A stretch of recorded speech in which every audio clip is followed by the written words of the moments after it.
ఒక సుందరమైన అడవిలో ఒక ఎత్తైన చెట్టు మీద కాకి తన గూడు కట్టుకొని సంతోషంగా ఉండేది. అదే చెట్టు క్రింద ఒక దుర్మార్గపు పాము ఉండేది.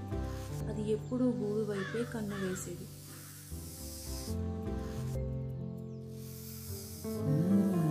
ఈ గుడ్లు నాకు మంచి విందవుతాయి. ఒకరోజు కాకి ఆహారం కోసం బయటకు వెళ్ళినప్పుడు పాము నెమ్మదిగా చెట్టెక్కి గుడ్లు మింగేసింది. అయ్యో, నా గుడ్లు పోయాయి, నా పిల్లలు ఎక్కడా? దుఃఖంతో కాకి తన స్నేహితుడైన నక్క దగ్గరికి వెళ్ళింది. స్నేహితుడా, ఆ పాము నా గుడ్లన్నీ తినేస్తోంది, దాన్ని ఎలా ఆపాలి? శక్తితో కాదు, బుద్ధితోనే గెలవాలి. నేను చెబుతున్న ప్లాన్ పాటించు.